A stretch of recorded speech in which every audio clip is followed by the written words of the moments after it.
Bonjour et bienvenue dans le podcast NBA Corner où nous allons parler aujourd'hui de l'altercation entre Draymond Green et Rudy Gobert et de ses conséquences, des équipes les plus décevantes de la saison pour le moment, et on finira sur une note positive avec les belles surprises que sont Dallas et Houston en ce début de saison. Pour m'accompagner, c'est Charles que je salue immédiatement. Bonjour Charlie. Salut Josh, salut à tous. Alors Charles, on a eu une semaine très chargée en événements divers et variés. C'est clair.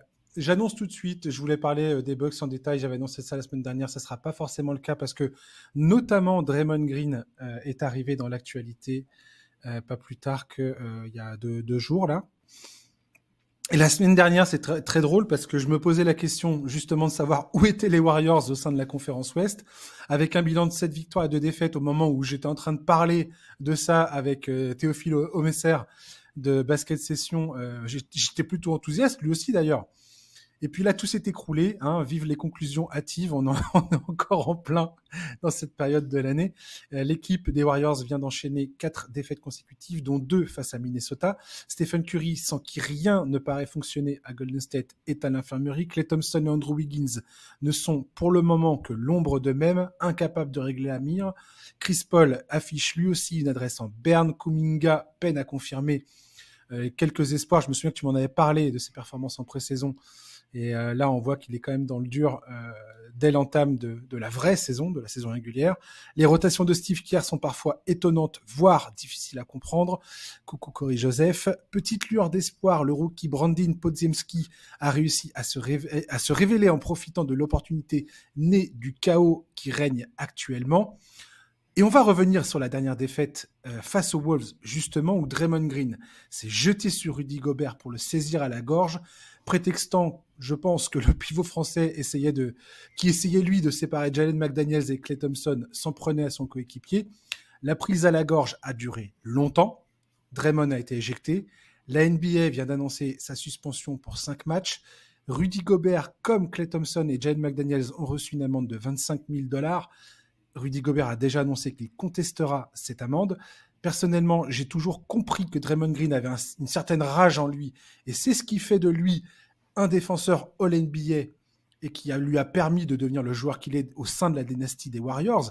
Mais ce trait de personnalité a également beaucoup de mauvais côtés, comme les coups portés à l'entrejambe de Steven Adams en finale de conférence face au Thunder en 2016, sa perte de sang-froid face à LeBron James en finale la même année, cette fois où il a ouvertement insulté Kevin Durant en novembre 2018 sur le banc des Warriors, ou plus récemment son coup de poing à Jordan Poole.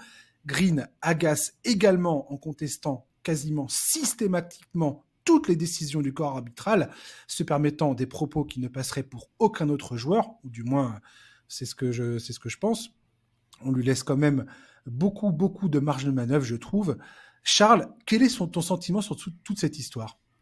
Bah déjà, mon sentiment, c'est que Draymond Green s'en sort très bien. Au vu des images, il aurait pu et même il aurait dû prendre bien plus cher, surtout avec son passif. Et c'est d'ailleurs extrêmement drôle de noter que la NBA, quand elle a annoncé la sanction, a expliqué avoir tenu compte de son historique au moment de décider de cette sanction. Donc, franchement, si c'est le cas, je trouve que c'est dingue, parce que 5 matchs, c'est rien. Franchement, on a beaucoup complimenté Adam Silver depuis qu'il est à la tête de la ligue, mais honnêtement, je trouve que sur le sujet des sanctions, il est pas bon. Là, les sanctions, je trouve vraiment qu'elles ont aucun sens. Mettre une amende à Gobert, je comprends pas pourquoi. La sanction pour Draymond, je la trouve trop faible. Il y a une forme de laxisme sur les sanctions que je comprends pas, d'autant plus que, en fait, c'est assez paradoxal, parce que quand tu vois les matchs depuis le début de la saison, tu sens que les arbitres, ça laisse quand même pas passer grand chose. Il y a des arbitres, il y a des fautes techniques et des antisportifs sur des actions qui parfois sont franchement anecdotiques. Donc ouais, je comprends pas très bien, la raison de ce manque de ce laxisme. Dans l'histoire de la NBA, on a vu des joueurs avec beaucoup moins de casseroles que Draymond Green prendre des suspensions beaucoup plus importantes. On va pas dresser des parallèles avec Latrell Sprewell ou autre, mais ouais, je suis étonné et je suis un peu déçu par Adam Silver, et je suis extrêmement déçu par Steve Kerr, qui, je trouve, dans toute cette histoire, s'est comporté d'une manière absolument lamentable. Alors, il s'est rattrapé la nuit dernière, il me semble, en expliquant que oui, c'était mérité, que ça méritait une sanction, que Draymond Green était inexcusable. Mais dans un premier temps, sa première prise de parole sur le sujet, elle a été minable. Il a défendu Draymond Green, il a été raconté que Rudy Gobert avait les mains sur la nuque de Klay Thompson, etc., etc. C'est pas la première fois que je trouve qu'il n'est pas à la hauteur sur ces questions-là. Déjà au moment de l'affaire Jordan Poole, il avait essayé de minimiser les faits, il avait défendu l'indéfendable. Et ça me gêne parce que Steve Kerr, c'est quand même un coach qui a souvent des prises de position sur des sujets sociaux, sur des sujets de société. Il a souvent prôné l'exemplarité. Et je trouve que là-dessus, il est absolument pas à la hauteur et il a un côté hypocrite qui me déçoit beaucoup. Ouais, il a précisé effectivement après la défaite face à Oklahoma City l'année dernière qu'il n'avait pas forcément de problème sur le fait que Green s'en soit pris à Rudy, prétextant que Draymond avait compris que Rudy s'en prenait avec Klay Thompson. Franchement, quand tu vois les images, je me demande comment tu peux interpréter ça. Enfin, personnellement, j'arrive même pas à comprendre comment tu peux croire que Rudy Gobert est en train de s'en prendre avec Klay Thompson. Non, mais même, tu l'as dit, l'étranglement est long et tout. Enfin, voilà. Et c'est ce que dit Steve Kerr. Il dit, ça a duré plusieurs secondes, ça a duré beaucoup trop longtemps. Visuellement, c'était très moche et que Draymond mérite tout à fait sa suspension. On a encore entendu dire que Draymond serait pas bien, qu'il s'en voudrait, qu'il culpabiliserait. Ouais. J'ai surtout eu l'impression, moi, personnellement, que Draymond Green a vu l'occasion de s'en prendre à Rudy Gobert. On sait très bien que tous les deux sont pas des joueurs qui s'apprécient. Ah oui, c'est l'inverse, même ils se détestent. Ils se détestent. Et voilà, et on voit bien que, je sais pas, moi j'ai eu l'impression que Draymond Green, il s'est dit, putain, c'est l'occasion parfaite pour lui sauter à la gorge quasiment. Mais quoi. évidemment. Et en fait, c'est ça que je trouve hyper hypocrite avec Steve Kerr. C'est que tout à fait. Kerr, dans sa déclaration, à la fin, il dit... Draymond Green doit trouver des solutions pour ne pas franchir cette ligne et ne pas tomber dans la violence physique. Mais comment est-ce que tu peux dire ça alors que sa franchise ne l'a même pas suspendu après qu'il ait frappé Jordan Poole? C'est le comble de l'hypocrisie, quoi. Ouais, Tu vois, c'est vraiment, c'est minable, je trouve. Et honnêtement, Steve Kerr est un coach pour lequel j'ai énormément de respect. Mais là, vraiment, je trouve vraiment qu'il a été pitoyable et je pense qu'il a senti un peu le coup venir parce que sa première déclaration où il justifiait ce que Draymond Green avait fait après le match contre Minnesota a vraiment provoqué une levée de bouclier et ça a fait réagir pas mal de personnes. Donc, je pense que c'est aussi pour ça qu'il est revenu là-dessus la nuit dernière, mais en fait, c'est à eux d'agir. Ça sert à rien de dire Draymond doit machin. À son âge, Draymond, il va pas changer. C'est à sa franchise de prendre les choses en main. Ils auraient dû le suspendre après ce qui s'est passé avec Jordan Poole. Ils ne l'ont pas fait. Et aujourd'hui, ils sont totalement responsables de ce genre de situation. En tout cas, il y a un laisser-faire qui est totalement inquiétant. Bien sûr. Moi qui suis pas contre le jeu qui soit un peu physiquement engagé et qui trouve ridicule, par exemple, si on prend l'exemple de la faute technique qui a été sifflée contre Giannis Antetokounmpo parce que le mec a osé regarder un joueur dans les yeux après avoir dunké, ça, je trouve ça totalement absurde et ridicule. Je trouve que la NBA se trompe de combat en pérennisant ce genre de coup de sifflet. Je trouve ça absolument contre-productif parce que ça enlève toute l'âme et les émotions du jeu. Là, ce qu'on vient de voir avec Draymond Green, ce n'est aucunement une démonstration d'émotion et d'âme, d'amour du jeu qu'on a envie de voir, tu vois. Mais bien sûr. Ça n'a rien à voir. C'est ce que tu disais. C'est une agression physique. Mais en plus, c'est pas autre chose. C'est ultra paradoxal de, comme tu dis, siffler ce genre de faute à un joueur comme Giannis et de derrière mettre une sanction aussi ridicule à Draymond Green. Qu'est-ce que ça veut dire, en fait? Qu'est-ce que ça veut dire? Quelle est la ligne directrice aujourd'hui pour la Ligue, pour ce genre de truc? Tout à fait. Je comprends pas. Et vraiment, je pense que c'est un problème. Je pense vraiment que c'est un problème à la fois pour les Warriors et à la fois pour la NBA en règle générale. J'ai entendu plusieurs commentateurs dire que si ce n'avait pas été Draymond Green, potentiellement la peine aurait été plus lourde. Est-ce que tu le penses, toi, ou pas? Très franchement, je sais pas quoi penser de cette histoire. Franchement, je sais pas. Mais je trouve qu'il y a dans tous les commentaires que j'ai entendus sur cette histoire venant des États-Unis notamment, dans les grands talk shows, il y a des articles de presse qui sont sortis où les actes de Draymond Green ont été condamnés et critiqués largement. Mais j'ai l'impression quand même qu'il y a eu beaucoup de complaisance de certains commentateurs. Oui, mais je trouve qu'on est là à dire ah ouais, c'était marrant, la tête de Rudy Gobert. Voilà, moi en fait ce que je vais dire, les yeux écarquillés. Donc tout le monde qui ricane du fait que Rudy Gobert a eu l'intelligence de lever les bras et de dire non, je ne participerai pas à ce truc absolument imbécile et stupide. Et au lieu de de féliciter Rudy Gobert en disant bah voilà l'attitude à adopter. Non, on se fout clairement de lui. Et Draymond Green, on lui trouve quelque part des circonstances atténuantes où en se disant oh mais il est comme ça, vous comprenez. Mais avec cette logique-là, je veux dire, on ne fait, comme tu dis, on ne fait que asseoir le fait que c'est possible en fait, que cette violence physique est acceptable, ou du moins tu risques pas grand-chose si jamais un jour tu te dis ah bah finalement tiens aujourd'hui tiens je vais dépasser je vais dépasser les limites quoi. En fait, moi, pour moi, la question, c'est pas est-ce que parce que c'était Draymond, la sanction a été clémente. Limite, en fait, dans ma tête, c'est presque, est-ce que c'est parce que la victime, c'est Gobert, que la sanction est aussi clémente, en fait? Parce que, imagine un truc pareil sur un Tatum, mais même sans aller jusqu'au superstar de la ligue. Imagine ce genre de truc sur un joueur, parce que, on va pas se mentir, Gobert n'est pas apprécié par le grand public américain qui suit la NBA. C'est pas vrai du tout. C'est pas un joueur qui est apprécié, même bien au contraire parfois. Donc je sais pas. En fait, je comprends pas pourquoi la personnalité et la carrière de Draymond Green inciteraient à l'indulgence, tu vois. Ouais. Je comprends pas pourquoi. Donc, je sais pas non plus. Après, il y a eu des chiffres assez amusants. C'est la 5e suspension de la carrière de Draymond Green. La dernière fois, c'était la suspension qu'il avait eue pour le Game 3 du premier tour face à Sacramento, après avoir marché sur la poitrine de Domantas Sabonis. Ce qui, pareil, était un acte quand même... Enfin, je veux dire, c'était hallucinant ce truc, quoi. Que le mec se permette de faire un truc pareil, c'est... Il y a un moment, va falloir arrêter avec ce gars-là, quoi. Bah oui, et puis... Va falloir lui dire à Draymond, écoute, c'est juste pas possible. Et je crois pas que le message passe avec une suspension de 5 matchs, très clairement. Un autre truc que Rudy Gobert a souligné après coup, c'est qu'il dit « J'étais quasiment sûr qu'il allait être suspendu parce que comme Steph Curry ne participait pas au match, manifestement, c'est notoirement connu que Draymond Green a l'habitude de se faire éjecter quand Stephen Curry ne joue pas avec lui. Donc selon Rudy Gobert, c'est pour cacher son niveau de jeu qui est plus que médiocre. Voilà, petit tacle bien senti. Donc il y a eu des chiffres qui sont sortis sur les 18 dernières éjection de Draymond Green. Il a été éjecté 18 fois dans sa carrière depuis son arrivée en NBA en 2012. Voilà, c'est ça. Et sur les 11 dernières éjections de sa carrière, 7 se sont déroulées quand Steph Curry ne jouait pas. C'est quand même pas mal, cette histoire. Ouais, c'est un chiffre qui est... Ouais. Non, mais en fait, en tout cas, moi, je crois pas du tout à la version que d'ailleurs a défendu Kerr, qui est qu'en gros, c'est la frustration qui amène Draymond Green à ce genre de situation.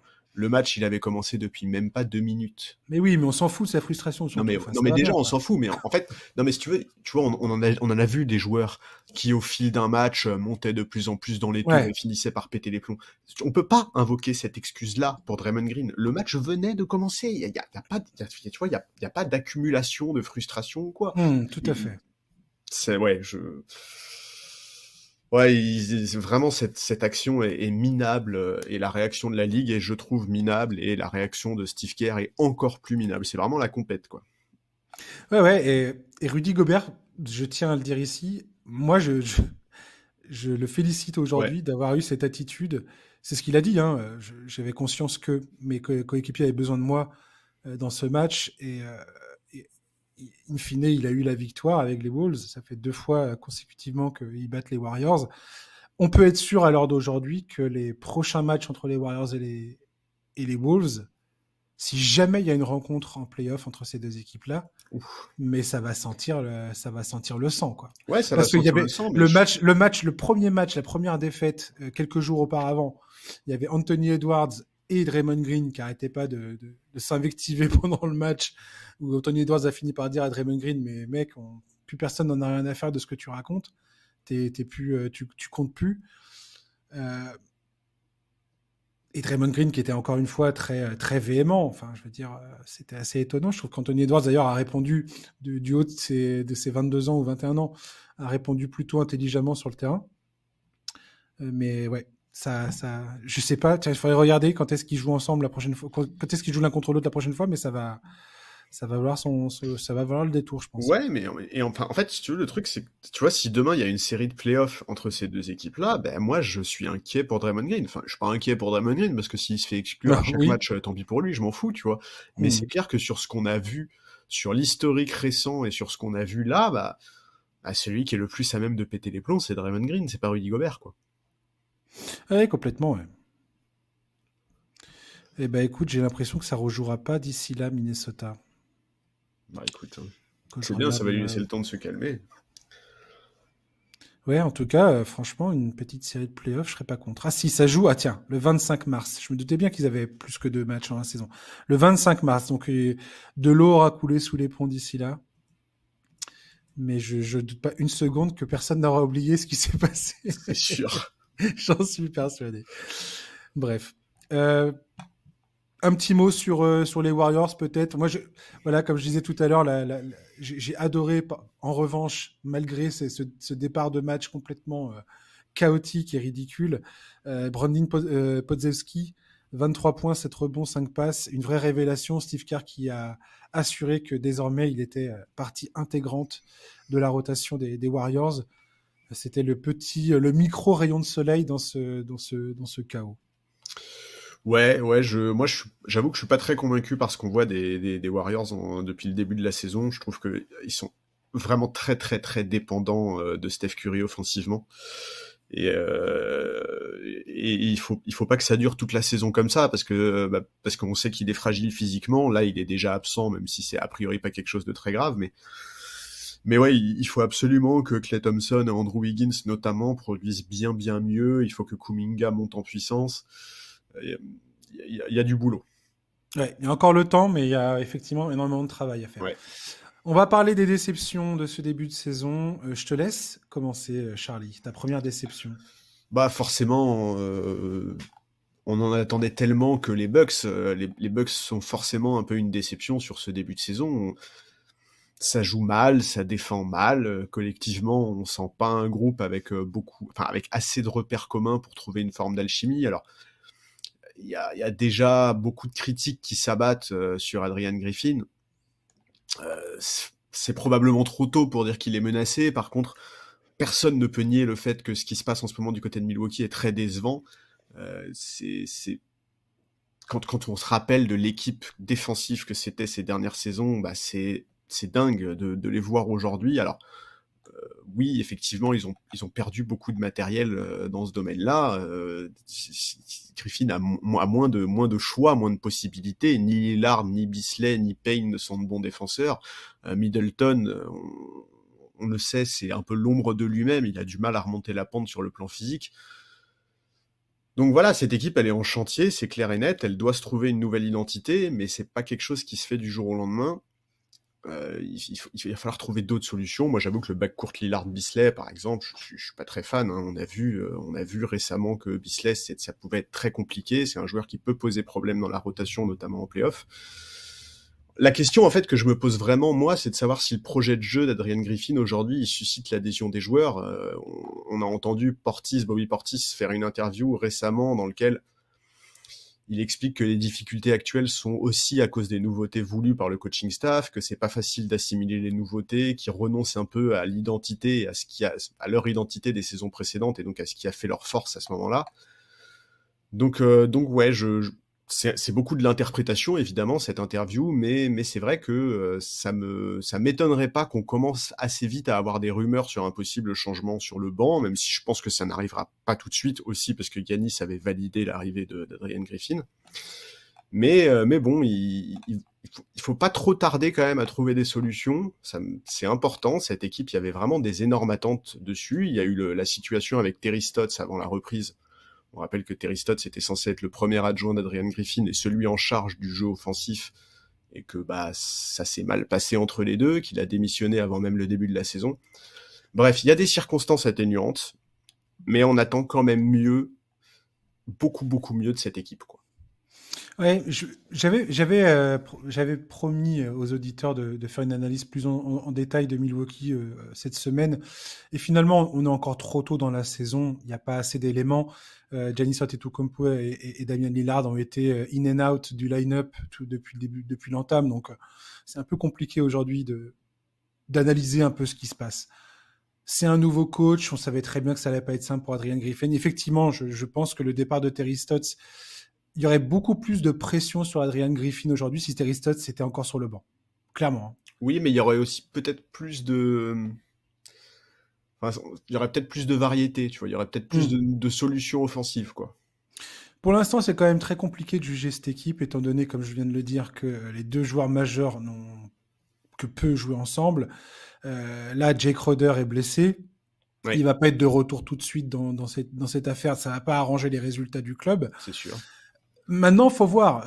Comme disait mon invité la semaine dernière, Théo, l'objectif de Milwaukee, c'était avant tout de faire venir Damian Lillard pour re-signer Giannis Antetokounmpo. Giannis Antetokounmpo a signé son extension. L'effectif est à peu près calé. À quel point ils sont engagés avec Adrian Griffin, je n'en sais rien. Mais pour l'instant, quand tu as la 24e défense de la Ligue et la 7e attaque de la Ligue, alors que tu as Antetokounmpo et Damian Lillard, et quand tu vois les matchs, franchement, je comprends ce que veut dire Bobby Portis. Il n'y a aucun esprit de groupe sur le terrain. Ah non, mais c'est horrible. C'est d'une tristesse ouais. absolument confondante, quoi. Et l'autre fois, je sais plus, c'était samedi dernier, quand ils jouent contre Orlando, contre qui ils ont perdu. Ouais. Ils se prennent 65 points dans la première mi-temps. Et là, tu te dis, mais c'est pas du tout ce dont on est habitué à voir avec les Bucks. Non, c'est trop violent comme changement. Voilà, j'ai retrouvé une stat. Dans les 5 saisons sous Mike Budenholzer, le plus bas defensive rating des Bucks a été 14e place. C'est pendant la saison 2021-2022, selon NBA.com. Et c'est parce que Brook Lopez avait notamment manqué 69 matchs en raison de sa blessure au dos. Ouais, c'est ça, c'est la saison sans Brook Lopez. Toutes les autres fois, ils étaient au moins dans le top 10. Donc, qu'est-ce qui tient des schémas mis en place par le coaching staff? Qu'est-ce qui tient du personnel qui est sur le terrain? Et on sait qu'ils ont perdu beaucoup d'éléments défensifs pour faire venir Damian Lillard et maintenir Brook Lopez, Antetokounmpo, Middleton, tout ça dans cet effectif. Cette question-là se pose encore et on va pas juger trop vite ce qui se passe à Milwaukee. Mais très franchement, je suis Adrian Griffin. Si j'ai pas eu une poignée de main des proprios en disant ne t'inquiète pas, on te donne au moins la saison pour que tu t'y mettes. Quand je vois le départ de Terry Stotts qui se passe quand même dans un climat de tension certain, et le mec qui se barre parce qu'il s'est pris une soufflante devant tout le monde lors d'un entraînement, c'est pas sur un seul événement que ça s'est passé. Ça a dû se construire dans la durée, ça aussi. Oui. Donc, quel genre de meneur d'homme est Adrian Griffin? Est-ce qu'il va réussir à emporter l'adhésion? Alors, de Giannis Antetokounmpo, c'est une chose, mais est-ce que tout le monde derrière va suivre? Ce qui va être primordial pour obtenir des résultats, parce que si t'as pas la confiance de la moitié de ton effectif, autant te dire que les résultats vont pas suivre, quoi. Bah surtout qu'on a parlé de Terry Stotts, Damian Lillard était très proche de Terry Stotts aussi, donc tu vois, c'est pas comme si... Enfin, il peut y avoir une forme de passif, quoi. Ouais. Donc voilà. Donc compliqué. Ouais, Ton autre équipe déception. Oh bah écoute, on a du choix hein, pour l'instant. Ouais, moi je me sens un peu obligé de parler des Bulls. Hein. Non pas que j'attendais grand chose des Bulls, mais quand on évoque les équipes en difficulté aujourd'hui en NBA, franchement, Chicago, on est obligé de les évoquer parce que déjà c'est moche et en plus aujourd'hui c'est peut-être la franchise qui est le plus proche de prendre des décisions drastiques. Donc en l'état, les rumeurs se concentrent avant tout sur des mouvements de joueurs, à commencer par Zach LaVine, qui est annoncé comme étant disponible pour un trade par beaucoup d'insiders, à commencer par Shams Charania. Mais ça n'empêche pas que le coach aussi, Billy Donovan, pourrait finir par être concerné. D'ailleurs, j'ai regardé, en préparant le podcast, j'ai regardé pour m'amuser un peu les cotes des premiers coachs enfin des coachs qui ont le plus de chances de se faire virer, et Billy Donovan est le tout premier de la liste. C'est vrai. Aux yeux des bookmakers, c'est le coach qui a le plus de chances de se faire virer en premier cette saison. Et franchement, c'est triste à dire, mais je peux le comprendre, parce que cette équipe de Chicago, c'est pénible, c'est brouillon, on comprend pas qui est le patron dans cette équipe. Je sais que tu l'aimes pas, Billy Donovan, mais moi, j'ai rien contre lui. Personnellement, je trouve que c'est pas un mauvais coach. Ouais, mais c'est parce que Et c'est ta nostalgie d'OKC, ça. c'est vrai. Bah oui. Et qu'il était à deux doigts de réaliser un exploit, quand même. Mais, et il a réussi quand même à faire fonctionner une équipe NBA avec Kendrick Perkins dans l'effectif, quoi. Ah non, c'était déjà Steven Adams. Perkins, il était plus là, je crois. Ouais, je crois, ouais. Ouais, t'as raison, il était plus là. Enfin bref, avec André Robertson et des gars qui savent pas shooter, quoi. Mais, Et Dion Waiters. Bref, Billy Donovan, pour moi, n'est pas le responsable de cette histoire. L'équipe, telle qu'elle a été pensée et construite, ne fonctionne pas. Alors, elle a fonctionné un temps quand il y avait Lonzo Ball et qu'il y a eu cette période d'une vingtaine de matchs où tous les fans des Bulls, dont tous les fans des Bulls se remémorent avec la larme à l'œil aujourd'hui. Tu m'étonnes. Et en se disant, c'était l'époque bénie où on a fait 20 matchs corrects. Mais depuis l'association DeRozan, Lavine et Vucevic, ces trois-là, ils ont jamais été bons tous les trois ensemble. Il n'y a jamais eu de résultats probants. Leurs trois meilleurs joueurs ensemble, dans tous les effectifs que tu regardes depuis que cette équipe a été montée, ils n'ont jamais eu un ratio positif. Ça veut dire que de base, les fondations de ton équipe sont mauvaises. Sont mauvaises. Enfin, c'est mort, quoi. Ça fonctionnera pas. Tu rajoutes à ça, voilà, des Patrick Williams, ça fonctionne pas. Il y a rien qui va dans cette équipe. Cette équipe, elle est mal fichue, mal construite, mal pensée, mal dosée. Il y a pas l'équilibre qu'il faut.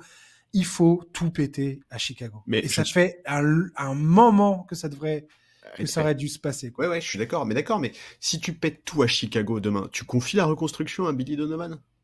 Vraiment? Sur le banc, oui.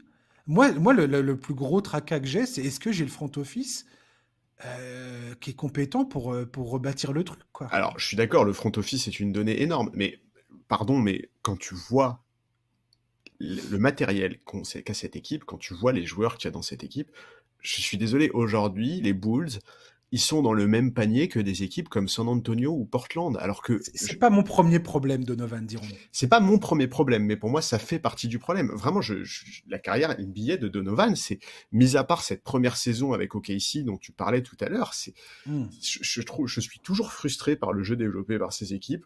Je sais même pas s'il a passé un tour de playoff depuis cette finale de conférence avec OKC. Je suis pas sûr du tout. Je suis pas sûr qu'il ait remis les pieds en playoff. Si, parce qu'il a fait quelques saisons après. Oui, voilà, mais enfin, tu vois, enfin voilà, pour moi, il y a trop besoin de changement dans cette équipe, et pour moi, le changement, il peut pas se faire que au niveau des joueurs. Il y a pas de marge de progression dans cette équipe. Je comprends pas quel est le projet de cette équipe. En fait, c'est quoi aujourd'hui le projet de Chicago? Est-ce que tu pries pour que Lonzo soit un jour de retour et qu'il donne de la cohérence au jeu de cette équipe? Mais ça n'arrivera jamais. Mais tu peux pas penser ton effectif en fonction de Lonzo Ball aujourd'hui à Chicago. C'est impossible. Mais donc quoi? Tu trades Lavine contre quoi? T'espères récupérer quoi en fait aujourd'hui? Mais là, tu peux pas récupérer grand chose puisque le mec accumule les blessures. Il a un contrat qui fait peur à tout le monde. Non, il faut, je sais pas. Là aujourd'hui, il faut faire une grande braderie. Faut que tu récupères le plus que tu peux pour DeRozan, Lavine et Vucevic et que tu changes ça maintenant, quoi. Ouais, je suis d'accord. Et encore, à la limite, s'il y en a un que tu peux éventuellement garder dans le lot parce qu'il a signé un contrat qui est à peu près correct, c'est Vucevic. Mais sinon, c'est... Enfin, pour moi, faut absolument tout détruire, quoi. Ouais, bah oui. En tout cas, c'est clair qu'il faut récupérer un max de pics et d'assets intéressants sur le marché, parce que si tu veux repartir sur un nouveau cycle à partir de la saison prochaine, il te faut tout ça, quoi. Tu vois, pour moi, les Bulls, c'est pas une équipe que je mettrais dans les équipes déception. Non. Parce que je n'attendais absolument rien de cette équipe. Et que ça fait longtemps maintenant que j'ai compris que cette équipe n'allait absolument nulle part.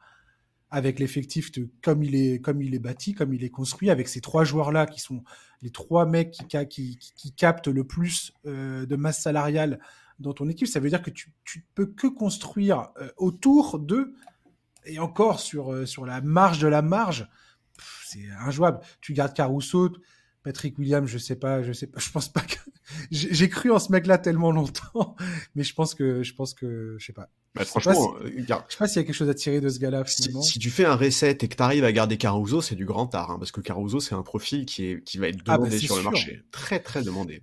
Mais voilà, ça va m'entraîner sur mon autre déception. Moi, je vais te parler des Lakers. Et est-ce que tu penses que les Lakers, avec le début de saison poussif qu'ils sont en train de réaliser, est-ce que tu penses que c'est des clients pour aller chercher Zach LaVine ou pas? Bah, en tout cas, ils sont effectivement annoncés comme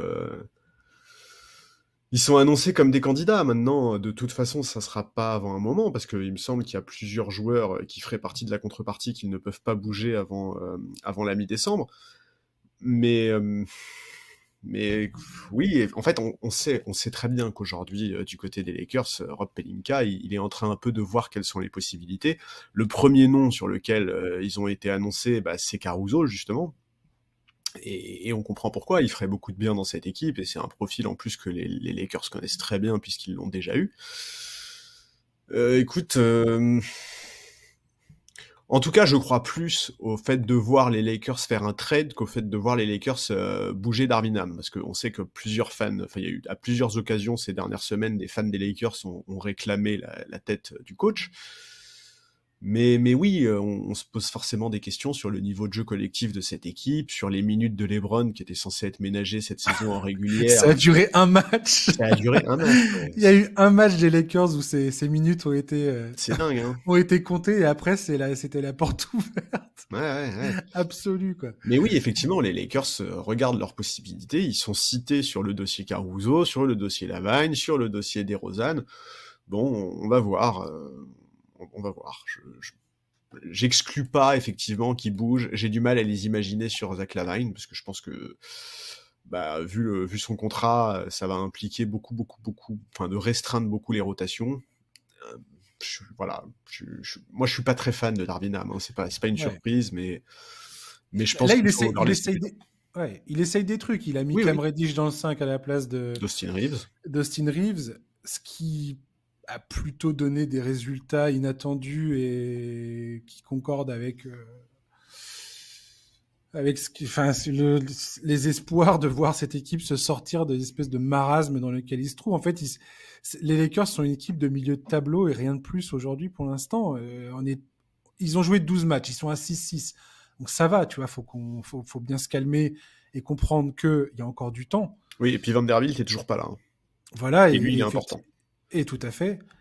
Mais effectivement, je suis d'accord avec toi. Darvin Ham, je sais pas. Il a quand même réussi à porter cette équipe en finale de conférence l'an dernier, ce qui n'est pas rien, étant donné qu'ils étaient pas du tout partis pour...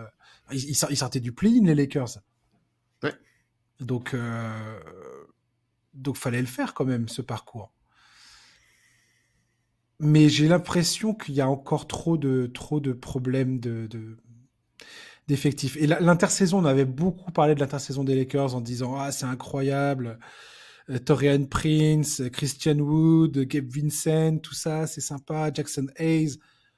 Mais en fait, on voit bien que ça bouge difficilement les choses, quoi, en termes de résultats sur le terrain. Ouais, ça bouge difficilement les choses et... Enfin, je sais pas, moi, je suis pas convaincu par les rotations. Enfin, tu vois, j'ai des images... J'ai un match où à un moment, Darvin Ham, sur une de ses rotations, il met... je sais plus ce que c'est le 5, je crois que c'est Reeves, Christie, Davis, Wood et Hayes. Qu'est-ce que c'est que cette équipe? Enfin, tu vois, genre, à un moment, ok, je veux bien, c'est la régulière, on fait des essais et tout, mais faut pas se foutre de la gueule du monde, ça ne peut pas marcher comme ça.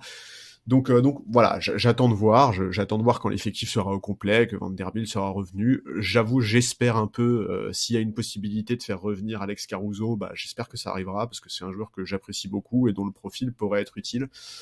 Maintenant, bah Darvin Ham, il y a quand même un élément qui peut finir par lui mettre un peu la pression, c'est qu'il y a un coach qui s'appelle Mike Budenholzer et qui est libre aujourd'hui et qui peut intéresser beaucoup d'équipes et notamment les Lakers. Et en fait, ce qui renforce ça, c'est qu'en fait, on sait aujourd'hui que Darvin Ham, il l'a revendiqué, il l'a expliqué, ça a été vérifié. Dans ses systèmes, il s'inspire beaucoup de ce qu'il a connu à Milwaukee quand il était assistant de Budenholzer, justement. C'est ça serait fou que ça se passe comme ça. Oui, mais du coup, en fait, ça a un côté presque rassurant pour la franchise, tu vois, parce que si demain, les Lakers envisagent de changer de coach, ben en fait, Budenholzer, ça te permet de changer de coach avec un mec plus expérimenté, qui aura plus de maîtrise et de certitude dans ses rotations notamment, et qui offre une certaine continuité dans le jeu pratiqué par Darvin Ham. Donc en plus, si tu veux, t'auras pas une espèce de cassure trop violente. Donc à voir si Darvin Ham fait toute la saison. Je pense que si les Lakers ne décollent pas en termes de bilan, c'est possible qu'il saute. Mais là, il a encore du temps et il faut voir s'il trouve plus de solutions. Tu l'as dit, il essaye de trouver des trucs. Austin Reeves en sortie de banc, c'est intéressant. Attendons de voir. Ouais, je sais pas. Il y a plein de questions qui se posent concernant les Lakers aujourd'hui. Est-ce qu'on parle aussi d'Anthony Davis ou pas? Parce qu'Anthony Davis, c'est quand même, j'oserais pas dire une erreur de casting de la part des Lakers parce que je vais pas aller hurler avec la meute. Ouais, j'ai vu sur les chaînes de télévision locales à Los Angeles des mecs qui sont là à dire qu'il faut absolument transférer ce mec-là qui sert à rien, que c'est un rebut. C'est vite oublié la performance défensive qu'il nous a proposée il y a quelques mois de ça en playoff, mais bon.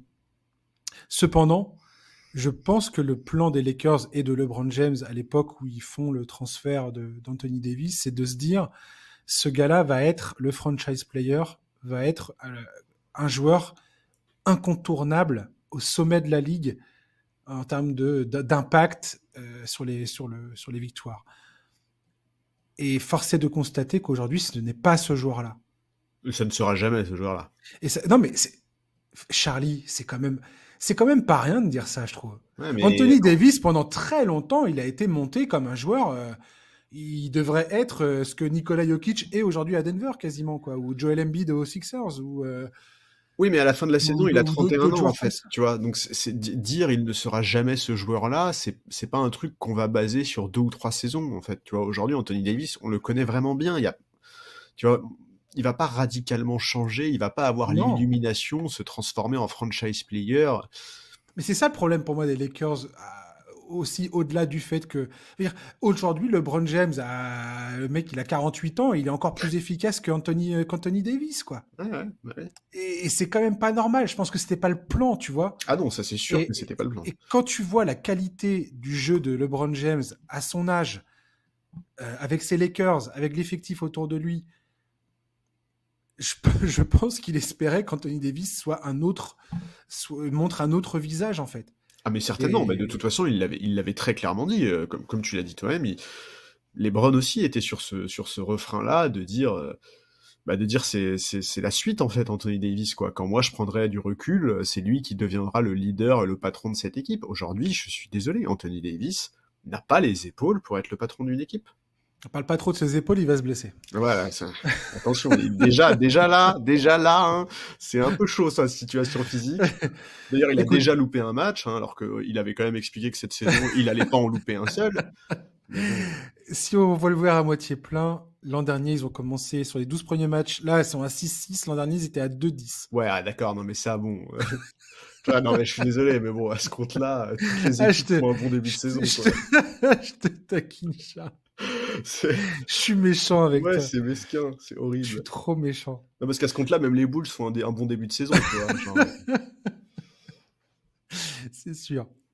Mais ouais, écoute, je sais pas, les Lakers, effectivement, Darvin Ham, je pense, a du souci à se faire. Pour le coup, s'il y a un truc qui va pas passer côté Lakers, c'est si ça s'enfonce encore plus et que Darvin Ham commence à perdre le vestiaire et surtout le soutien de LeBron, ouais. Ça va aller vite. Ça va aller très très vite. Les Lakers, c'est pas du genre à être patient et à dire attends, on va voir, vas-y, prends ton temps, fais tes ajustements, on verra bien. Non. Ça va vite être vu. Ça va être écoute, Darvin, t'es gentil, mais il y a ton boss là qui a un pourcentage insolent de réussite dans sa carrière qui est disponible. On va signer ce mec là. Ouais. T'es gentil, tu te casses. Je pense que ça va être ça. Ouais, et puis surtout, il y a un coach qui a gagné un titre récemment, quoi, qui est là, qui est dispo. Hein. C'est pas, tu vois, il y en a pas non plus 40, quoi. Ouais, tout à fait. Écoute, on verra ça. Je vais encore battre un cheval mort. Allez, il y en a pas mal. Hein. Non, mais juste, sans une nouvelle fois m'étendre sur les Clippers où ça devient gênant. Et en même temps, il y a une petite lueur d'espoir face à Denver, où il y a eu un peu de mieux, quand même s'ils sont sur un record de 0 victoire et 5 défaites depuis l'arrivée de LeBron James. Waouh. De James Harden, pardon. Et qu'il y a toujours ce problème il y a plein de problèmes. Oui. Plein de problèmes en termes d'attaque, de trop de dribbles, pas assez de mouvements de joueurs, pas assez d'écran, pas assez de rien du tout, bref. Et je pense que, c'est plutôt une question que j'ai envie de te poser. Sans parler pour la énième fois des Clippers et de James Harden. T'as vu, j'essaie de me contenir. Ouais.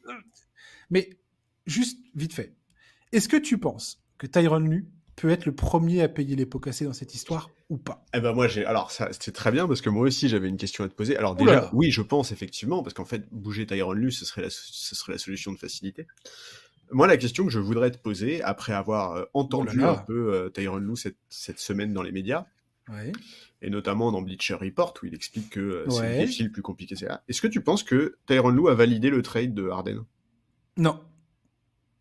Je pense que non. Est-ce que tu penses que quand Harden est arrivé, Tyronn Lue savait déjà comment l'utiliser dans cet effectif?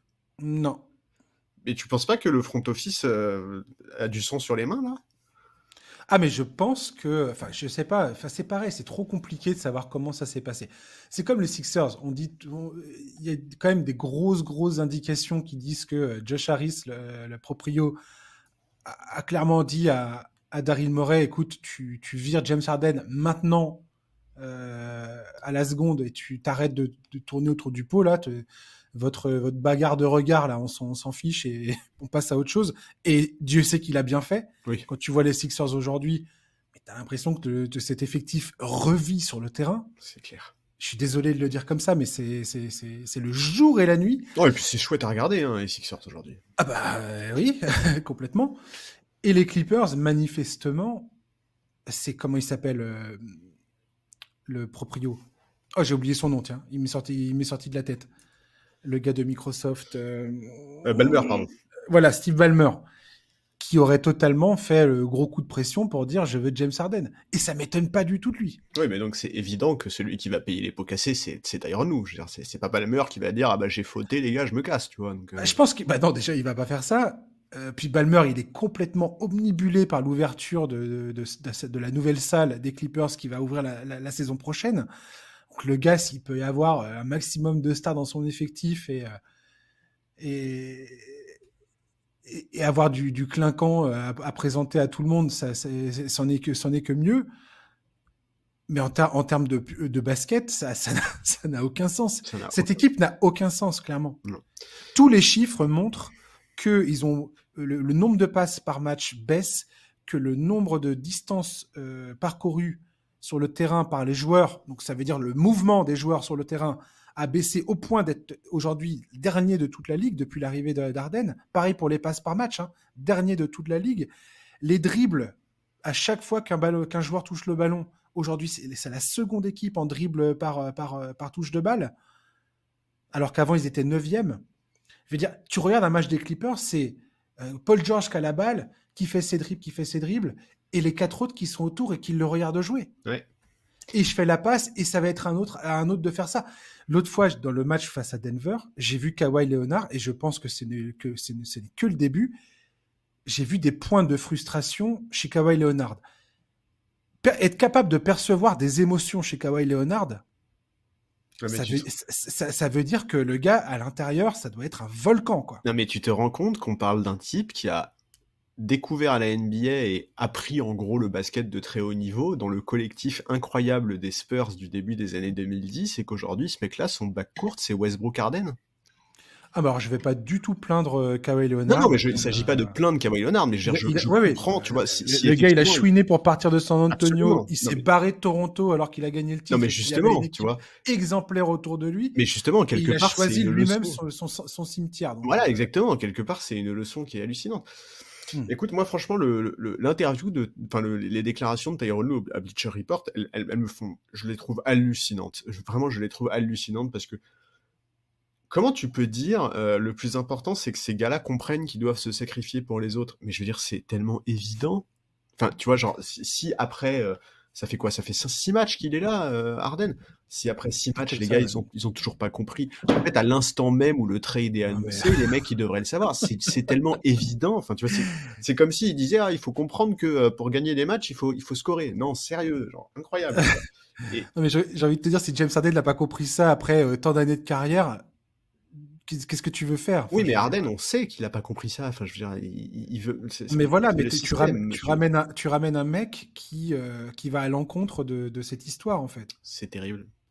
C'est terrible, et franchement, en fait, le problème avec Tyronn Lue, c'est si demain, en fait, ces Clippers-là, pour fonctionner, ils ont besoin d'un coach qui fait comprendre à ces joueurs-là qu'il faut modifier leur manière de jouer. Est-ce que Tyronn Lue est le bon pour ça, tu vois? Parce qu'on nous a quand même beaucoup dit dans la carrière de Tyronn Lue qu'il était proche des joueurs, que c'était plus un diplomate qu'un mec autoritaire. Parce que Doc Rivers, malgré toutes les critiques que je fais chez ce mec-là, a réussi, lui, à faire comprendre à Harden pendant au moins 1 saison et demie que, mon gars, c'est pas toi le patron, c'est pas toi, on joue pas comme toi tu le veux, tu dois plus te mettre au service des autres. Alors qu'ils ont joué comme ils voulaient, en vérité. Parce que Harden est allé chouiner en disant, tu vois, on reparle d'Harden encore. Ouais, on est obligé d'en parler. Non, mais je veux dire, il allait se plaindre en disant à Philadelphie, j'étais tenu en laisse. On va essayer de résumer le truc au maximum parce que les gens ont entendu parler de cette histoire 15 000 fois.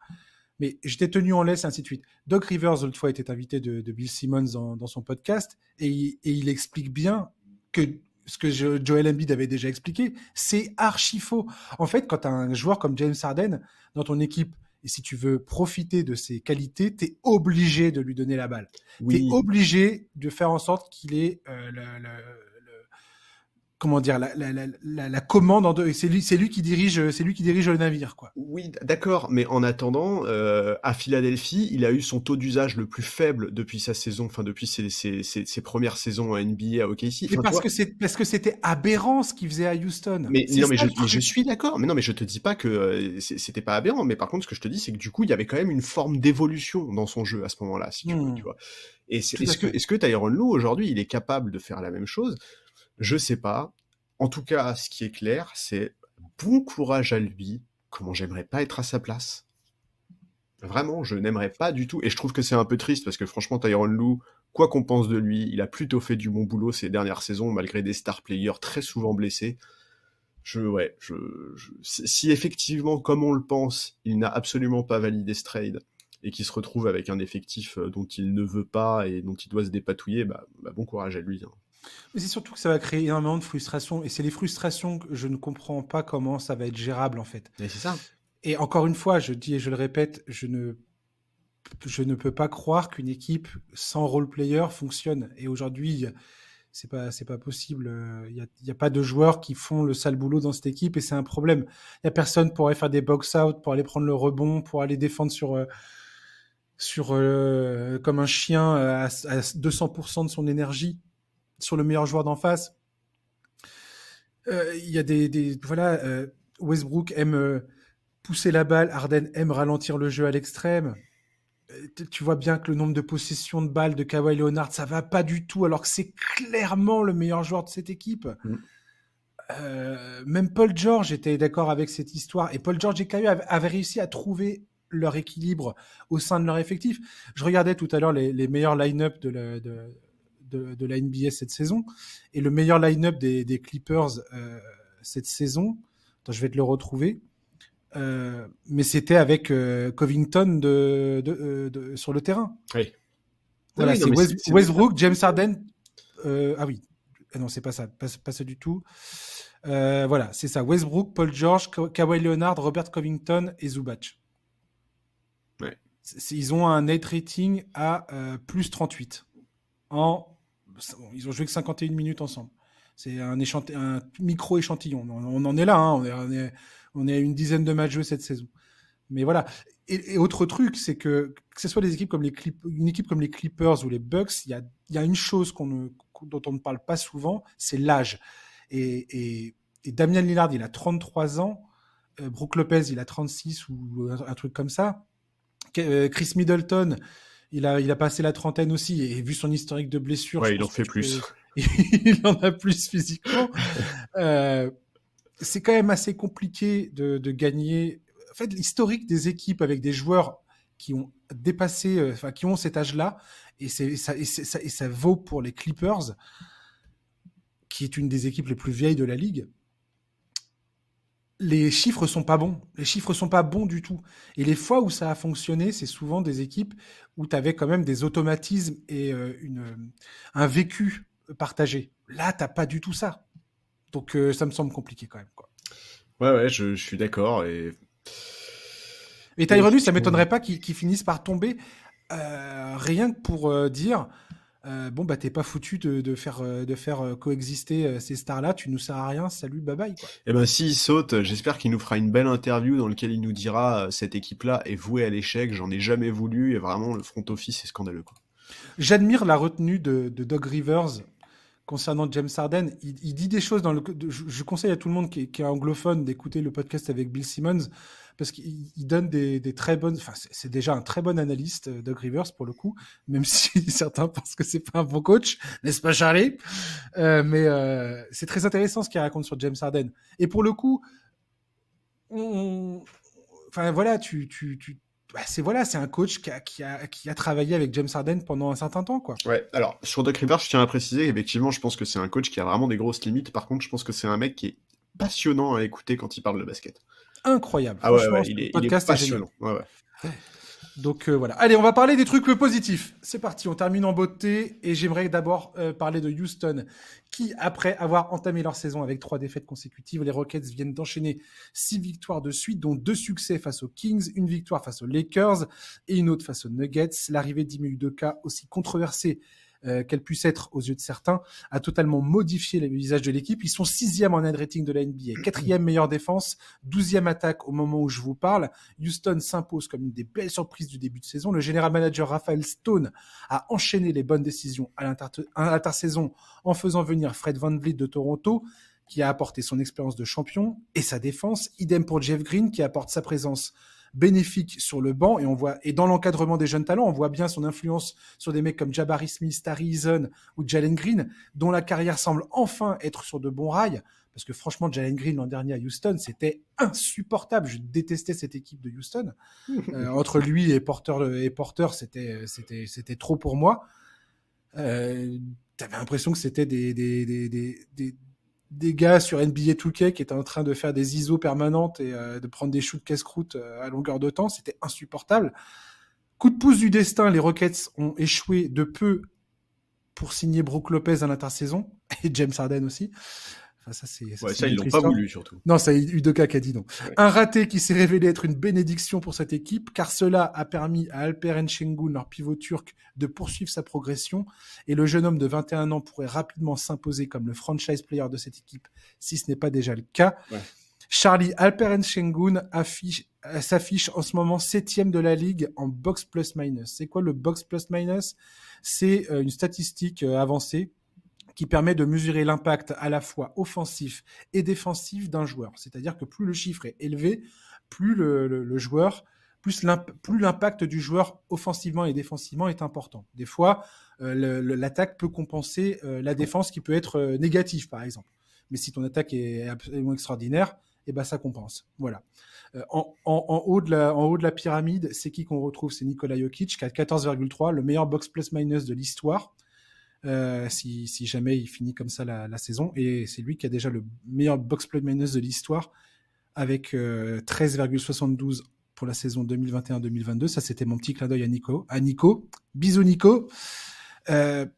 Box plus minus, donc premier t'as Jokic, deuxième t'as Tyrese Haliburton, Stephen Curry, Joel Embiid, Shai Gilgeous-Alexander, Donovan Mitchell, et en 7e position t'as Alperen Şengün. Il est devant Jason Tatum, Luka Doncic, Scottie Barnes, Tyrese Maxey et Kristaps Porzingis et LeBron James. J'ai envie de te dire que Alperen Şengün devient très, très, très rapidement un de mes joueurs préférés. Houston, je ne m'attendais pas du tout à les voir à ce niveau-là. Je ne m'attendais pas du tout à ce que Ime Udoka ait des résultats aussi probants dès les premiers matchs de la saison. Et j'ai envie de mettre le haut là, parce que je me dis, c'est pas possible que ça continue comme ça. On a déjà vu des équipes commencer en fanfare et se croûter. La saison dernière, c'est passé comme ça pour de nombreuses équipes. Je pense à Utah, à Portland, ou je ne sais quelle autre équipe qui caracolait en tête et qui se sont totalement crachés en milieu de saison. Sachez que le calendrier de Houston à venir est pas dégueulasse, ça va, logiquement, il y a moyen de gagner des matchs. Et puis t'as aussi dans cette histoire des Houston Rockets la revanche de Dylan Brooks, le gars détesté, moqué, hué à son départ de Memphis. Memphis qui aujourd'hui, c'est pas du tout pour être méchant envers Memphis, j'ai rien contre Memphis, j'adore cette équipe, mais aujourd'hui Memphis est en galère absolue. Dylan Brooks, lui, se régale à Houston. Il est incroyable dans sa sélection de shoot. À Memphis, il prenait des shoots n'importe comment. Là, tout d'un coup, il va prendre les bons shoots qu'il faut. In fine, son efficacité s'en ressent. Charlie, les Rockets, le petit plaisir de ce début de saison. Ouais, le petit plaisir de ce début de saison, tout à fait. C'est un sans faute d'Ime Udoka pour l'instant, en fait. Que ce soit les choix qu'il a fait cet été, où on l'a dit, il a privilégié un meneur du profil de Van Vliet plutôt que le retour d'un James Harden. Il fait du très très très bon boulot. Il confirme ce qu'on avait vu quand il était sur le banc à Boston. Défensivement, cette équipe est très solide. En attaque, c'est fluide, c'est efficace. T'as cité Dillon Brooks, c'est plus de 50% à 3 points. Alperen Sengun, il avait déjà été adoubé par Nikola Jokic la saison dernière. Et clairement, c'est devenu l'élément central de cette équipe. En fait, c'est exactement ce qu'il fallait faire, en fait. Oui, bien sûr. En fait, c'est la bonne décision de confier les clés du camion à ce gars-là. Ouais, tout à fait. Et puis, t'as cité ses stats, mais il y a aussi des choses qu'on ne voit pas dans les stats. C'est son intelligence de jeu. Il a un QI basket qui est extrêmement élevé, ce mec-là, ça se voit, ça se sent. Des fondamentaux de dingue, ouais. des appuis, waouh. Voilà, il y a des profils qui sont hyper intéressants. Un Jeff Green en sortie de banc apporte beaucoup. Honnêtement, si on m'avait dit avant le début de la saison que les Rockets seraient aussi performants des deux côtés du parquet, j'y aurais vraiment pas cru. Donc chapeau à Ime Udoka qui est en train de prouver que ce qu'il a fait à Boston n'était pas du tout un accident et qui fait partie des très très bons coachs de cette ligue. Ouais, c'est incroyable. Et puis c'est hyper plaisant à regarder, quoi. C'est très très plaisant à regarder. Ça fait des années que j'ai pas pris du plaisir à regarder les Rockets. Ouais, et c'est marrant parce que tu vois, t'as parlé de la filiation. Enfin, il y a une espèce de filiation un peu entre Nikola Jokic et Alperen Sengun parce que donc Jokic avait beaucoup vanté ce joueur la saison dernière, avait dit il faut qu'il soit plus au centre du jeu des Rockets. Et si je ne me trompe pas, en fait, il y a 2 matchs entre Houston et Denver la semaine prochaine, je crois. Donc ça, on va se régaler de les voir l'un face à l'autre. Donc ouais, non, c'est génial. Chapeau aux Rockets, chapeau à Ime Udoka. On savait que cette saison, Houston devait passer un cap, qui devait commencer à essayer de gagner des matchs, mais personne n'y croyait, tu vois. Enfin, en fait, personne n'y croyait. On disait essayer de gagner des matchs, mais on se disait pas qu'ils allaient en gagner autant. Bon, tu l'as dit, c'est que le début de saison. On sait pas comment ça va évoluer. Il y a sûrement un moment où ça va bloquer un peu. Je pense pas que Dillon Brooks va shooter à 50% à 3 points toute la saison. Bien sûr que si. Mais en tout cas, enfin, tu vois, tu comparais sa sélection de tir, par exemple, la sélection de tir qu'il avait à Memphis et celle qu'il a aujourd'hui. Mais ça, c'est un joueur qui est placé dans des bons systèmes, avec un meneur qui est intelligent. Le jeu, il est structuré, c'est bien fait, c'est intéressant. Bravo, franchement, bravo, rien d'autre à dire. Et d'ailleurs, on disait que Ime Udoka avait choisi Van Vliet plutôt qu'Harden. Cette nuit, il y a un petit match entre les Clippers et les Rockets.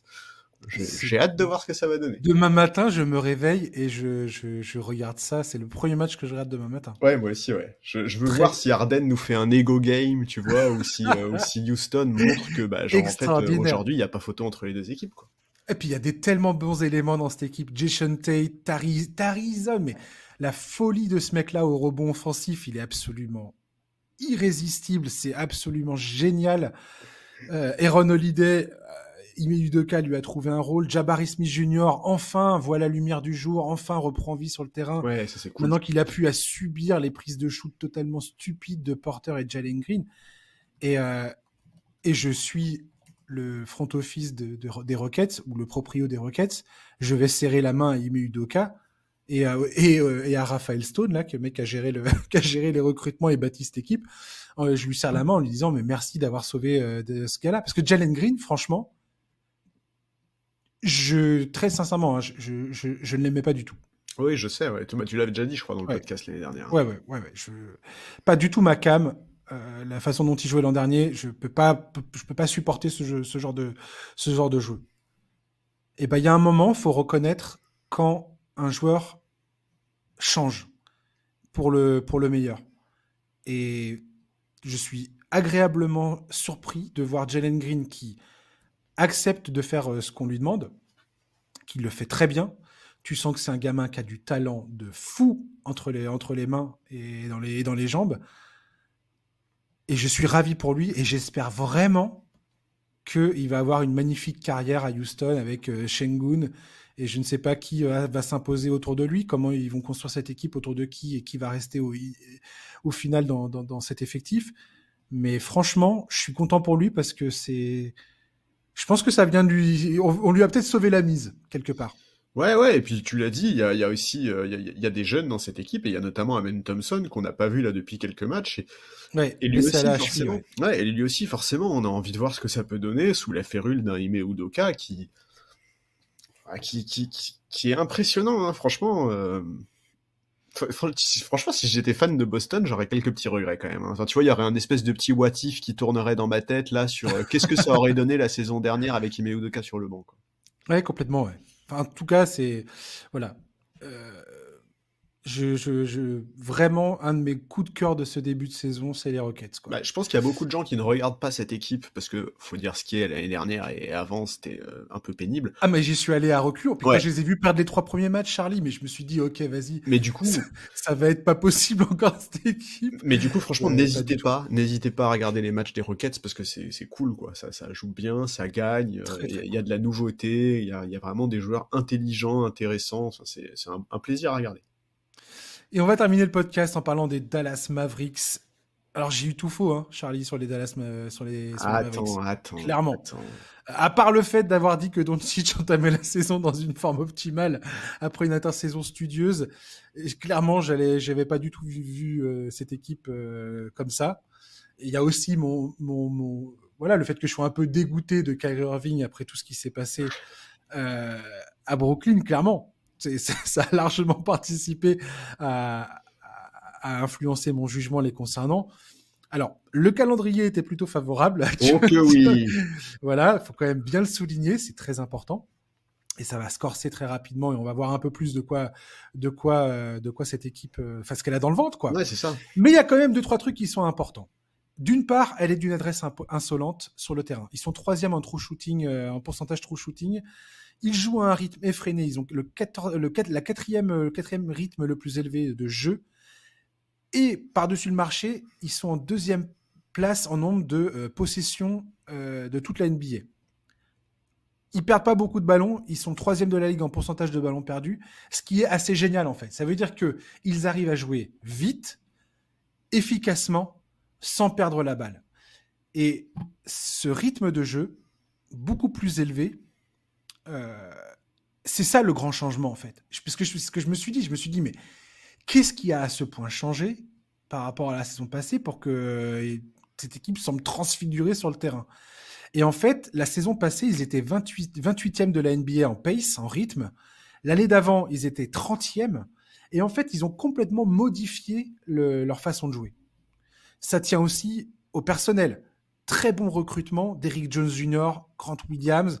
On avait parlé, toi et moi, dans le podcast de Derek Lively, leur pivot rookie qui s'est imposé dès le premier match de la saison face aux Spurs. Il y a toujours Dwight Powell qui a un très bon rendement d'efficacité sur le terrain. Puis après, tu as une batterie de joueurs assez sympathiques. Josh Green, Jaden Harvey, Dante Exum qui revient depuis l'Europe. Seth Curry qui est un peu oublié dans l'effectif. Et puis tu as Tim Hardaway Jr. qui est en train de s'imposer un peu comme un des favoris pour le titre de 6e homme de l'année. Waouh, Dallas, et elle est kiffante. Et Kyrie Irving joue du très bon basket. Kyrie et Lucas sont en train de faire mentir tous ceux qui disaient que ça allait pas fonctionner. Alors, leur défense est pas du tout au niveau. Ils ont le 8e net rating de la NBA, 25e défense, 2e attaque au moment où je vous parle là maintenant tout de suite. Là. On est le vendredi 17 novembre. Donc ça va évoluer vu qu'il n'y a pas beaucoup de matchs qui ont été joués. Ça évolue énormément. Il y a surtout pas beaucoup de matchs qui ont été joués contre des bonnes défenses, quoi. Contre les bonnes attaques? Non, contre des bonnes défenses. Ah oui. Mais quand même, pour l'instant, c'est pas mal ce qu'on voit à Dallas. Ah non, mais c'est très bien, effectivement, je suis d'accord avec toi. On a eu la dent dure parfois sur l'association Kyrie-Doncic, mais aussi sur l'architecture générale de cette équipe. On avait des doutes sur la capacité de Jason Kidd à trouver les clés pour se remettre à bien défendre, etc., etc. Bon, il faut pondérer ça par deux choses. Déjà, le calendrier. Enfin, tu vois, tu parlais des chiffres de leur attaque et du fait qu'ils perdaient peu de ballons. Je pense qu'ils ont joué deux équipes qui sont dans le top 10 des meilleures défenses de la Attends, ligue. les quatre premiers matchs de la saison, c'était San Antonio, Brooklyn, Memphis, Chicago. Mais oui. Déjà, lol. Et oui, voilà, c'est ça. Quand ils ont joué contre Denver, ils ont perdu. Ils ont Quand ils ont perdu. joué Après, contre... c'est Charlotte à Orlando. Oui, mais donc, en fait, tu vois, en fait, quand ils jouent contre une top 10 défense, donc Denver et Toronto notamment, ils gagnent pas. Bon, il y a le match contre Orlando où ils gagnent alors qu'Orlando est une bonne défense, donc ok. Mais et puis l'autre chose, c'est que Doncic, enfin, à un moment, il marche sur l'eau, le mec. Il est phénoménal. Alors, on avait un peu les yeux rivés sur lui sur ce début de saison parce qu'on l'avait déjà dit, on l'a mentionné plusieurs fois. La fin de saison, sa fin de saison dernière a été compliquée pour lui sur le plan personnel. Là, clairement, la page est tournée. Il est hors norme, il est magnifique. Il est incroyable. Il est hallucinant, tu l'as dit, Derek Lively est hyper intéressant. Et il est surtout beaucoup moins omniprésent dans leur attaque. Tu vois ce que je veux dire? Oui, non, mais en fait, c'est mieux. En fait, Pardon, je te laisse parler. Non, mais t'as tout à fait raison de le dire. En fait, c'est aussi pour ça que Doncic est aussi fort, tu vois. C'est que son utilisation est moins caricaturale, presque, tu vois. Voilà. Mais même au-delà de ça, Hardaway Jr. est excellent en sortie de banc. D'ailleurs, s'il continue comme ça, il sera dans la discussion du meilleur sixième homme de l'année. Il a des pourcentages au shoot qui sont excellents. L'utilisation de Kyrie est intéressante. Bref, pour le moment, ce début de saison, il est excellent. Chapeau à Jason Kidd, chapeau aux joueurs, mais vraiment, ils ont eu un début de saison qui est extrêmement tranquille. Ils ont joué beaucoup d'équipes en difficulté, donc il va falloir confirmer sur la durée. Après, c'est pas une critique, tu vois. Avoir un début de saison, c'est bien, mais en profiter pour pour engranger les victoires, c'est aussi important de le faire. Bravo à eux pour ça. Maintenant, moi, je vais pas m'enflammer tout de suite. Je vais attendre un peu plus un échantillon plus important. Tu vois, en fait, c'est pas la même situation qu'Houston, tu vois. Houston, qu'ils aient ce bilan-là aujourd'hui, quand tu vois ce qui s'est passé ces dernières saisons, on se dit waouh, le saut qualitatif est hallucinant, c'est très très fort, bravo. Dallas, c'est pas pareil, c'est une équipe qui a eu des hauts et des bas sur les saisons précédentes, qui a parfois eu des hauts très hauts, qui a eu des bas aussi assez très bas. Donc moi, j'attends d'en savoir plus. Tu vois, là, ils vont jouer les Bucks, ils vont jouer Bucks, Kings, Lakers, Clippers, Rockets. Bon, déjà, on verra où ils en seront après ces 5 matchs-là. Ouais. Ouais, effectivement, ouais. Une petite stat vite fait sur Doncic pour montrer un petit peu son évolution du jeu. Cette saison, pour l'instant, 32% de ses 3 points sont nés d'une passe décisive. C'est le plus haut pourcentage de 3 points suite à une passe décisive depuis sa saison rookie. Et c'est aussi son meilleur pourcentage au tir extérieur depuis qu'il est en NBA. Et c'est pas un hasard. Effectivement. Comme tu dis, c'est beaucoup moins caricatural. Bah oui. Et ça veut dire qu'ils ont réussi à trouver une dynamique qui marche à peu près entre lui et Kyrie Irving. Et ça marche plutôt très bien. C'est pareil, tu regardes les stats de Kyrie, c'est absolument insolent, quoi, les stats qu'il a. Il est absolument redoutable. Donc, comment dire, en pourcentage à 3 points, il est à 46, 40, et au lancer franc, il est à 85. Ouais, non, mais il est sur la base d'une très très bonne saison, hein, c'est clair. Donc, il est comme il est. Et puis, enfin, il est le joueur aussi formidable qu'on le connaît. Et quand tu le vois sur le terrain, sa façon de se mouvoir, de créer du jeu, avec ses dribbles, sa manière de créer. Voilà, ils ont 2 créateurs hors norme. Mais c'est même plus élite, j'ai envie de te dire. Non, le mec, ça va au-delà de ça aujourd'hui, cette histoire, quoi. En fait, là, on est vraiment, si tu veux, dans la version... tu vois, quand on a commencé à envisager ce duo Doncic-Irving, il y avait... c'est vraiment, en fait, la très très bonne... en fait, c'est le mieux qu'on pouvait imaginer, tu vois. Ouais. En fait, quand on évoquait différents scénarios et qu'on disait bah ça peut se passer comme si ça tourne très bien, voilà comment ça peut se passer. Là, on est complètement là-dedans. Est-ce que ça va durer toute la saison ou pas? C'est une question.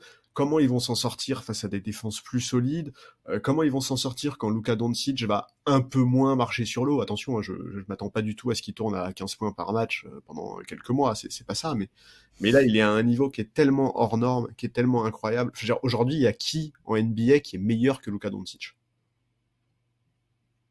À part Nikola Jokic, je sais pas. Voilà, je suis d'accord avec toi. À part Nikola Jokic, personne pour moi. Ouais. Donc voilà, on va attendre de voir. C'est un excellent début de saison, mais il faudra confirmer face à des meilleures équipes. Ouais. Prochains adversaires, c'est Milwaukee, Sacramento, Lakers, Clippers, Houston dans la nuit du 28 au 29 novembre. Donc c'est peut-être la première fois qu'ils vont rencontrer une vraie grosse défense, quoi. Ce qui est un peu risible de dire ça, parce qu'on parle des Rockets. Le fait qu'Udoka arrive à porter cette équipe de jeunes gamins à 4e de la ligue en défense, c'est quand même absolument n'importe quoi. Je sais pas si on en a bien conscience. Non, mais est-ce que tu te rends compte de ce que tu viens de dire? C'est complètement fou, quoi. C'est fou. Tu viens de citer une liste de 5 matchs, en commençant par les Bucks et en terminant par les Rockets. Et t'as dit qu'en gros, la bonne défense qu'ils allaient jouer, c'était les Rockets. Est-ce que tu imagines s'il y a quelques semaines en arrière, tu vois, non, en fin de saison dernière, quelqu'un nous avait dit cette phrase, on aurait dit, mais ça, faut arrêter l'alcool, monsieur, c'est pas possible, quoi. Et pourtant, ouais, c'est tout à fait vrai. Sacramento, ça va être intéressant parce que je pense que ça va être un match, ça peut être un match vraiment très très cool à regarder. Run and gun dans tous les sens. Ouais. Lakers à voir, Clippers à voir. Clippers, il y a une histoire, mais bon. Les Clippers sont tellement dans le marasme pas possible que c'est à voir. Houston, ça va être fun. Et 3-4 jours plus tard, ils rencontrent Oklahoma City. Donc ça peut être fun aussi. Et le 15 décembre, dans la nuit du 14 au 15 décembre, il y a Minnesota. C'est dommage qu'ils jouent pas Indiana, parce que dans le genre feu d'artifice offensif, ça aurait été cool, quoi. Ouais, surtout que ce qui est drôle, c'est que c'est la deuxième attaque de la Ligue, Dallas, et que la première, c'est les Pacers d'Indiana. Que là, les Mavericks sont dans la course pour afficher la meilleure attaque de l'histoire de la Ligue, l'attaque la plus efficace, je crois. C'était ce qu'ils avaient déjà réussi à faire à l'époque où c'était coaché par Rick Carlisle. Et le coach d'Indiana aujourd'hui, c'est Rick Carlisle.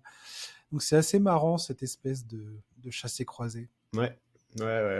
Ah, Indiana, quel bonheur aussi de les voir jouer. Ah oui, hein, tu la kiffes, hein, cette équipe. Ah oui, elle est kiffante. Ouais, je suis un fan absolu. Ouais. J'ai pas loupé un match depuis le début de la saison, et je pense que je vais pas en louper un seul d'ici la fin de la saison. Elle est ultra. Et Tyrese Haliburton, mais waouh. Ouais. On en parlera, toi et moi. On va consacrer un vrai moment à Tyrese Haliburton. Ah bah, un petit podcast de 3 heures, s'il te plaît. Parce que c'est ce que je disais tout à l'heure, en box plus-minus, t'as Jokic qui est sur des all-time high.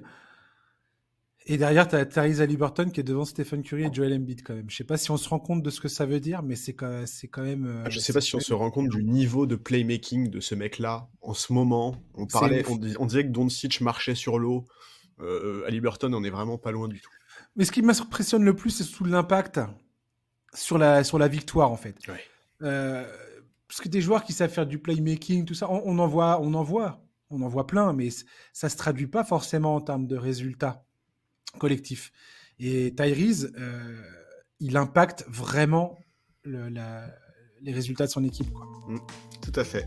C'est beau à voir jouer. Ah ouais, c'est magnifique. Merci Charlie. Écoute, merci à toi, c'était comme toujours très agréable. Et on se retrouve logiquement, toi et moi, le 8 décembre probablement. C'est noté. Ça marche ? Ouais. Chers éditeurs, merci de nous avoir écoutés. On se retrouve la semaine prochaine pour un nouveau numéro du podcast NBA Corner. D'ici là, passez un bon week-end, une bonne soirée, et je vous dis à la semaine prochaine. Ciao, bye bye.